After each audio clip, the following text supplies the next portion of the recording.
Esta semana, en Vaticano, celebramos la canonización de 14 nuevos santos. Tras 5 años de restauración, los museos vaticanos inauguran la estatua de Apolo. Descubran la relación única que la Santa Sede mantiene con Kazajistán. También conoceremos al nuevo cardenal de Tokio y recordaremos a los santos Simón y Judas Tadeo. Todo esto y mucho más, a continuación, en Vaticano.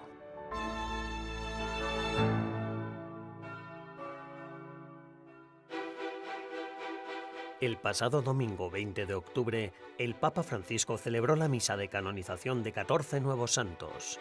Es la 23ª ceremonia de canonización de su pontificado, en el que en total ha proclamado 926 santos. La fe y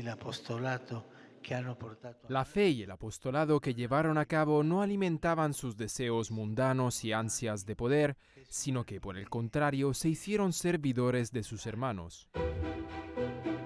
Estas canonizaciones han tenido lugar en Roma durante la Asamblea de 2024 del Sínodo sobre la Sinodalidad. Entre los 14 nuevos santos figuran 8 frailes franciscanos y 3 laicos maronitas venerados como los mártires de Damasco.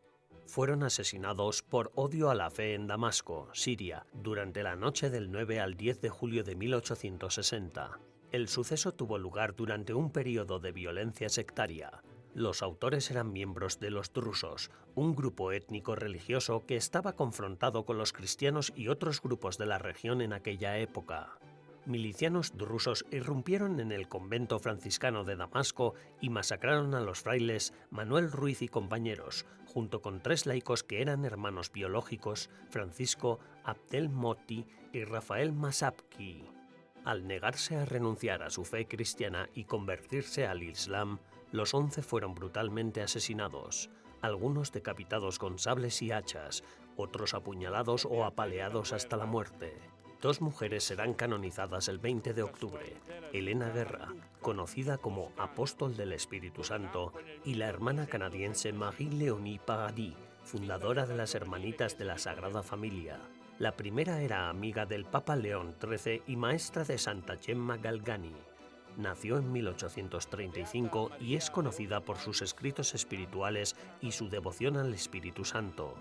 La segunda, a la que bautizaron con el nombre de Virginie Loti en 1840 en l'Acadie, Quebec, fundó un instituto para colaborar y apoyar a las religiosas de la Santa Cruz con su labor educativa en New Brunswick. El sacerdote italiano que también será canonizado, Giuseppe Alamanno, fundó 2 congregaciones religiosas, el Instituto Misiones Consolata para hombres y la Congregación de Hermanas Misioneras de la Consolata para mujeres.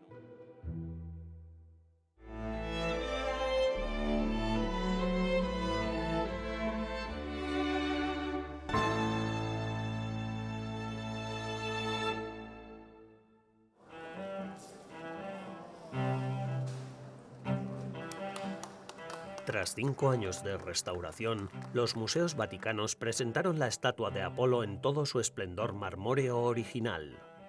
El Apolo Belvedere es una de las obras de arte más famosas e importantes de la colección papal, ya que ha inspirado a innumerables artistas a lo largo de los siglos, entre ellos a Miguel Ángel, que lo tomó como prototipo de Jesús en su obra El Juicio Final. El Apolo Belvedere allanó en su día el camino del Renacimiento, pero ahora se encuentra necesitado de apoyo. Esta estatua, que data del siglo II después de Cristo, ha experimentado un importante desgaste a lo largo de los años. Sufrió grandes daños, especialmente en las rodillas y los tobillos. Su traslado al Vaticano en el siglo XVI, a petición del Papa Julio II, subraya aún más su importancia histórica y su legado perdurable. Nos da una visión de las artes, nos da una visión de la cultura, también de fe y de historia. Esto es increíble porque somos el museo más antiguo del mundo. Aquí gente de todo el mundo puede apreciar la fe, el arte, la historia y la cultura de tantos y tantos siglos, lo estudian y luego son capaces de enseñar a otros sobre el pasado, el presente y el futuro. El molde utilizado para crear esta obra maestra se descubrió en la década de 1950 en el norte de Nápoles. Entre el yeso estaba la mano izquierda del Apolo Belvedere. Además, para nosotros que nos ocupamos del arte antiguo, hay un detalle muy importante, que probablemente este bronce de Heliocares, cuyos fragmentos obtenidos de los vaciados de yesos originales encontrados en la bahía de Belvedere en los años 50, es el original del que fue obtenido el Apolo de Belvedere, lo que nos ha permitido estudiarlo más tarde. También se descubrió que la estatua de mármol blanco solía tener el cabello dorado. Gracias al uso de avanzadas tecnologías de restauración, la estatua de Apolo de Belvedere podrá ser admirada por millones de visitantes de los museos vaticanos durante los próximos cientos de años.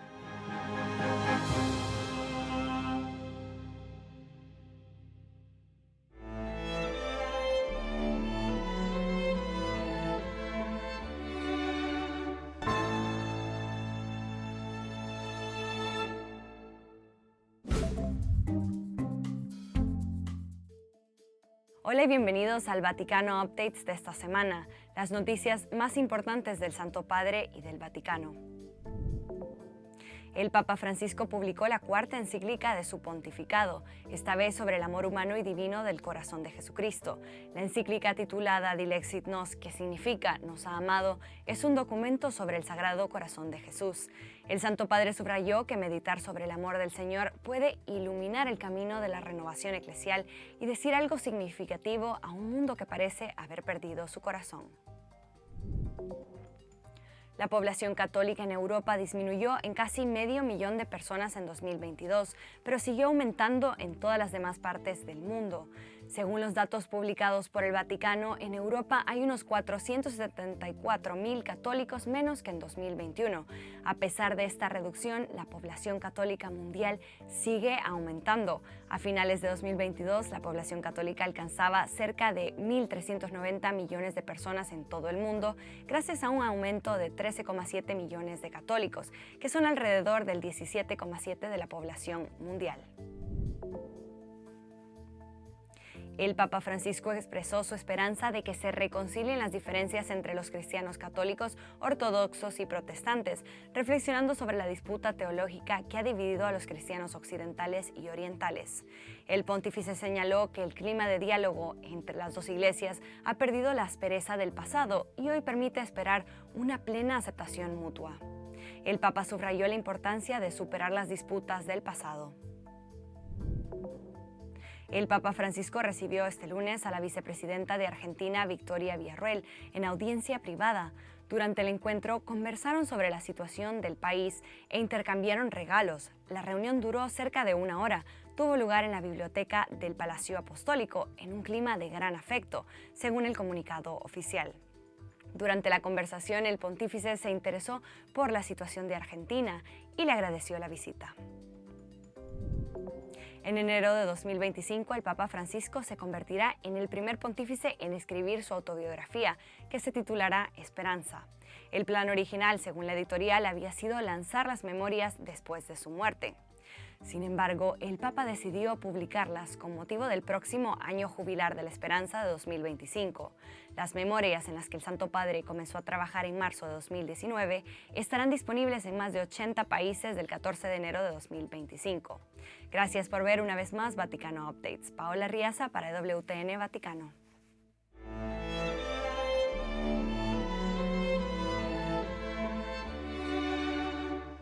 A continuación, una mirada especial a la singular relación de la Santa Sede con Kazajistán.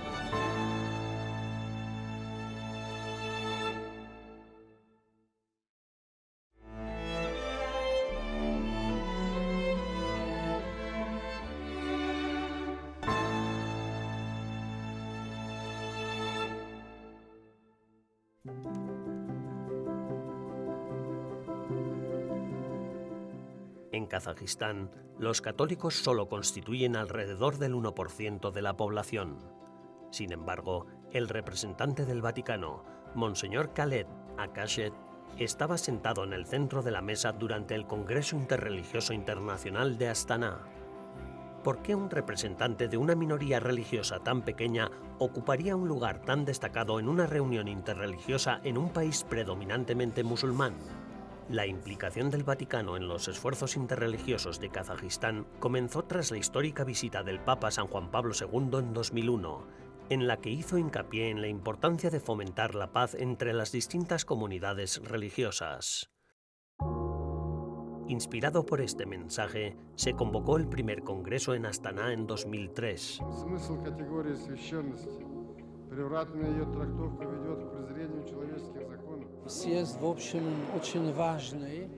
Creo que el Congreso es muy importante porque fomenta una atmósfera de diálogo, cooperación y paz. Además, ayuda a mantener la libertad religiosa en el país, ya que Kazajistán, al acoger este Congreso, da ejemplo de libertad religiosa. Kazajistán alberga 120 grupos étnicos y casi 4.000 organizaciones religiosas que representan a 18 confesiones distintas. Su diversidad religiosa se refleja claramente en sus lugares de culto, los mayores de los cuales atienden a la mayoría musulmana, pues supone el 70% de la población. El cristianismo, segunda religión, es predominantemente ortodoxo ruso.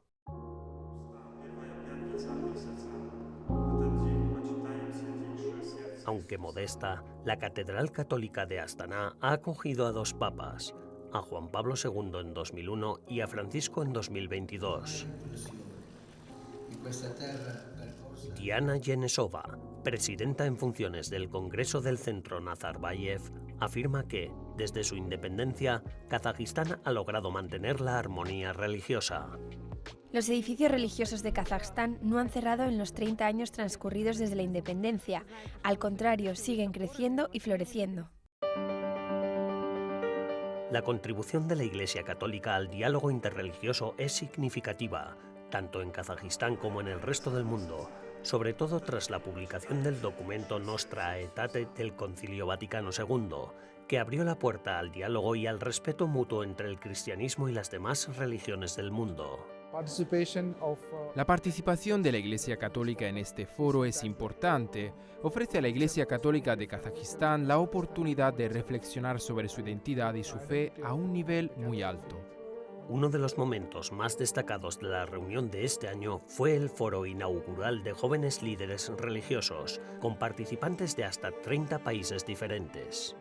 Daria Golubkova, representante de la Juventud Católica, explicó cómo los jóvenes católicos pueden promover la paz a través del diálogo. A través de su apertura y voluntad de escuchar, la Juventud Católica puede ejemplificar el amor de Cristo, el amor que Él trajo al mundo, para que incluso los jóvenes no religiosos puedan experimentarlo y reconocer que la Juventud Católica está motivada por algo más grande. Estudiantes universitarias kazajas, como Sabina y Amina, participaron como voluntarias. Sabina, estudiante de gestión artística, señaló que los jóvenes de Kazajistán muestran un creciente interés por la religión. Por su parte, Amina, que no es religiosa, consideró que el foro ayudó a cuestionar estereotipos comunes. Creo que el núcleo de todo esto es asegurar la continuidad para que este diálogo se extienda también entre los jóvenes, porque no importa el conflicto o lo que ocurra en el mundo, la solución a todo es el diálogo. Para llegar a un acuerdo hay que hablar. Siendo amigos de Jesús, podrán ser verdaderos amigos de aquellos con los que se encuentren, independientemente de su nacionalidad o religión.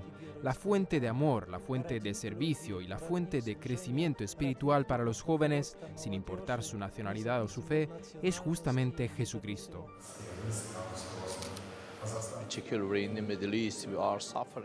Es especialmente en Oriente Próximo donde sufrimos por la situación en la que vivimos, y uno de los principales problemas se debe precisamente a la incomprensión de la religiosidad entre los seguidores de la religión. El problema es que a veces, aunque nos conozcamos, no coexistimos los unos con los otros. Debemos volver a practicar la coexistencia. La reunión de la Secretaría y el primer foro de la juventud marcan la culminación de una serie de contactos de alto nivel entre la Santa Sede y Kazajistán que han durado un año. El 19 de enero de 2024, el presidente de Kazajistán, Kassym-Jomart Tokayev, realizó su primera visita oficial a la Santa Sede. A este encuentro le siguió un coloquio conjunto en abril de 2024, organizado por el Vaticano en colaboración con Kazajistán. La retórica belicista La retórica belicista, desgraciadamente, ha vuelto a ponerse de moda. Es terrible, pues mientras se difunden palabras de odio, la gente muere en la brutalidad de los conflictos. En cambio, es necesario hablar de paz, soñar con la paz, aportar creatividad y sustancia al anhelo de paz, que es la verdadera expectativa que tienen los pueblos y las personas. Sarzanov, embajador de Kazajistán ante la Santa Sede, comentó la creciente colaboración explicando que Kazajistán comparte la visión global de la Iglesia Católica, que está arraigada en los ideales de bondad, justicia, solidaridad y compasión. El Papa Francisco visitó Kazajistán en 2022 y participó en el encuentro interreligioso, en el que, junto con el gran imán de Al-Azhar y otros líderes religiosos, firmó una declaración conjunta. El próximo encuentro interreligioso se celebrará en Astana en 2025, en el que el Papa Francisco estará de nuevo entre los invitados.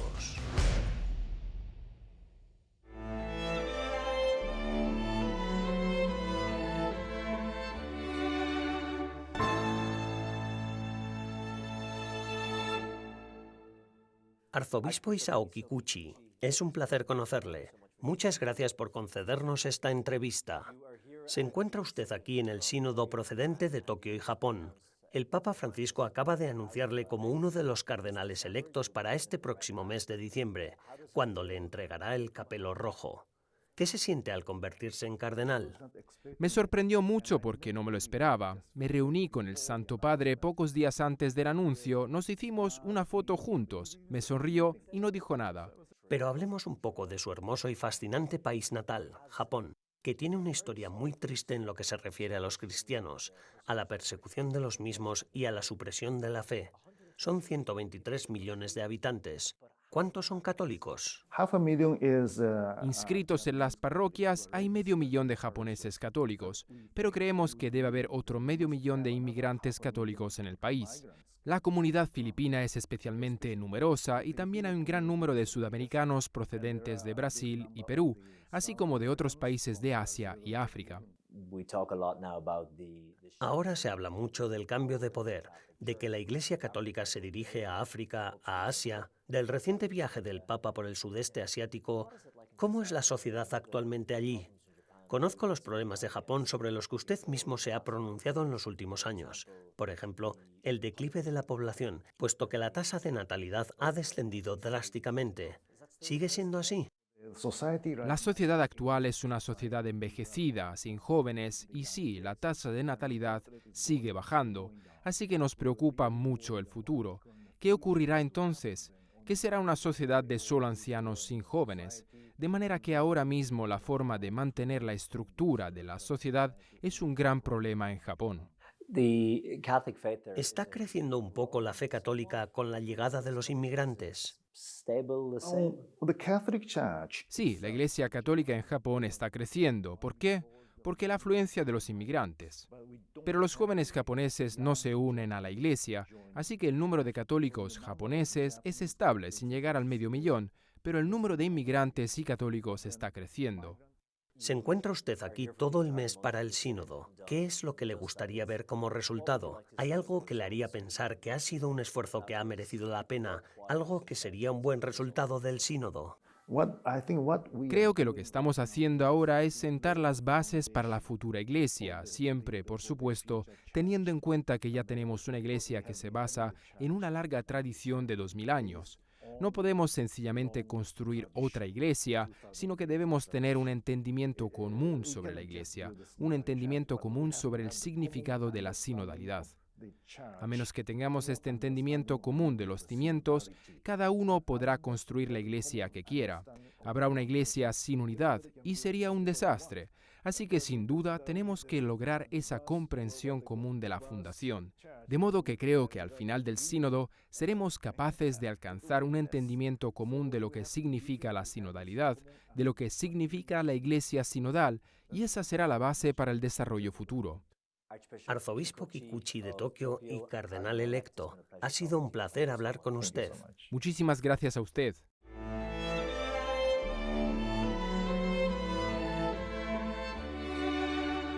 En breves instantes regresaremos con un reportaje especial sobre los santos Simón y Judas Tadeo.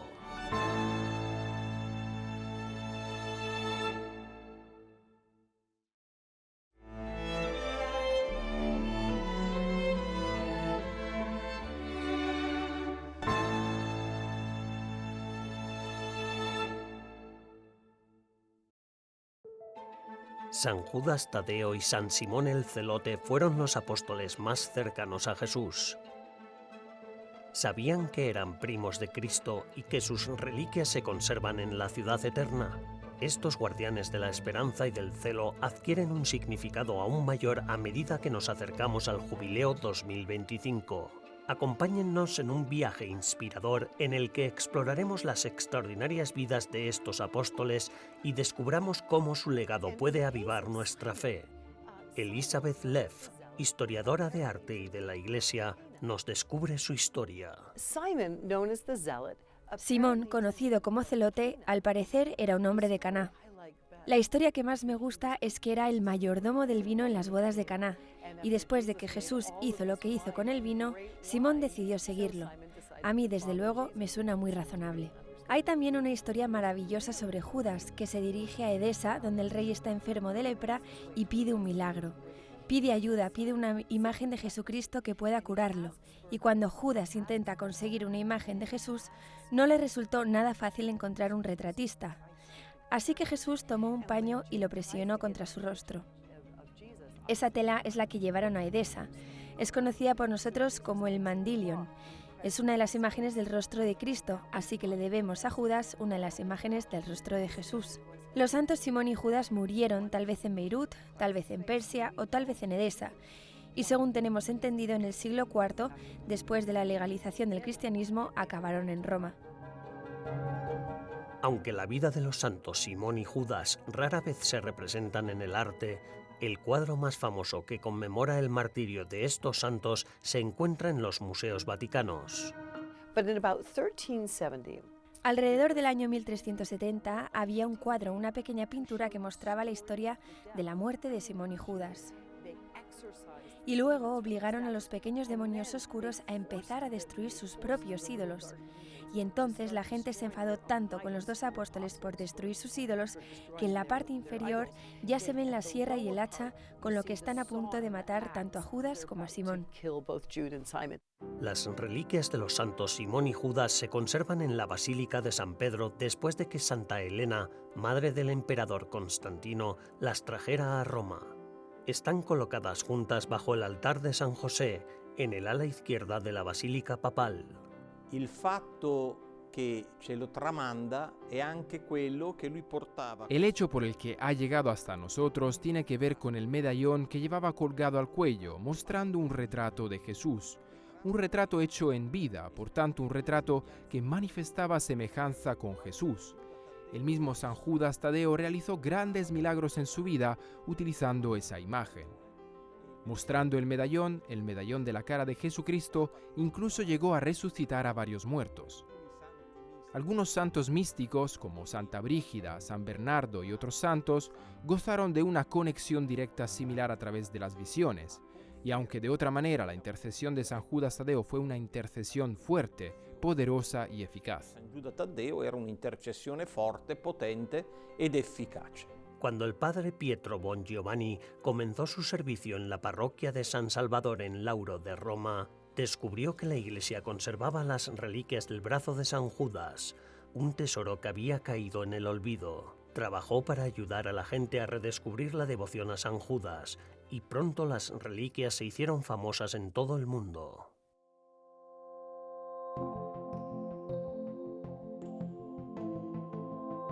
Parte de las reliquias de la iglesia de San Salvador en Lauro, en particular el brazo de San Judas Tadeo, viajan ahora en peregrinación por México y Estados Unidos, llevando esperanza e inspiración a muchas personas.